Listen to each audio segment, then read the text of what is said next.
I'm down by the creek, 5 o'clock in the evening, just musing about this morning. So you would have seen in a previous blog post that I had dropped my phone into the creek right down here, straight down from this railing. So straight down there. There's a Pixel 2. I was always talking about upgrading.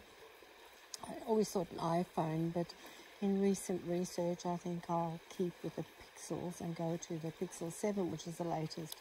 However, my phone was down there and I dropped it on about 4 o'clock on Friday afternoon, and today is Sunday and 11 o'clock this morning. For an hour and a half, Vince and I walked down here onto that concrete down below the bridge, and we could see the phone exactly where I dropped it, which was straight down here.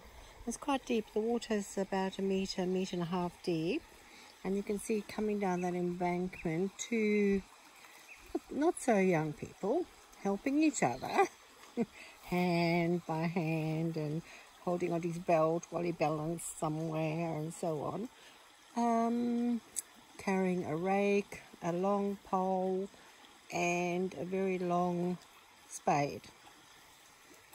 Hour and a half it took us. So eventually with a rake we pulled it along and actually dislodged it and moved it further down the stream, and he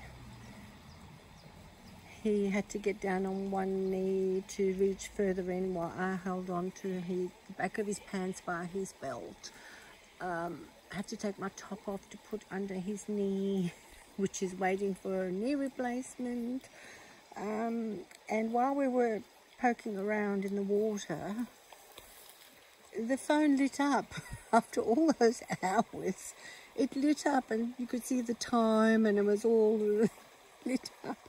And at that stage we just felt so sorry, like you'd become really attached to the idea the universe or the phone was telling you something.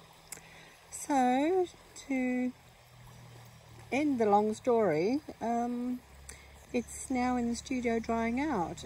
Very little water came out of it.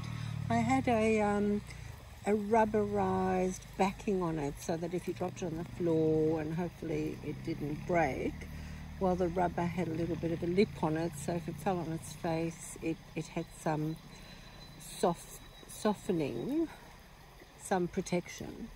And it seems like that rubberized backing might have kept all the water out. When I pulled the backing off, there was a lot of moisture behind the phone in the backing, but not much came out of the phone at all.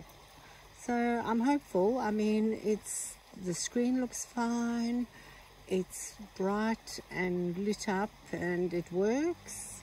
I haven't recharged it yet. After all those hours, I need to calculate what that is. After all those hours, it's still got 11% at 5 o'clock in the afternoon. So what's that, 2 whole days?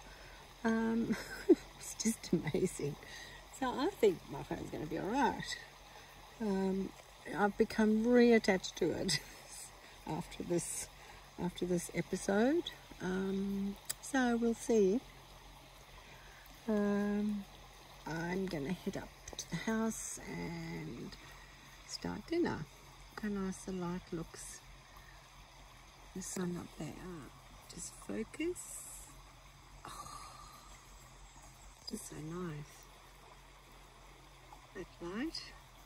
Autumn we are, and of course the sun is dipping behind the very tall trees. So I actually came down to see if I could see the platypus. This is on the other side of the bridge, but it's awfully still here, so she may have gone to bed or coming out a bit later, I'm not sure. I've been down here in the middle of the night with a torch, but not much is going on. Not that I can see anyway. Apparently we've got giant protected species lobsters in here, and I haven't seen anything like that. Seen the blackfish, platypus, and eel. Okay, I'll go up and do some cooking. See you later.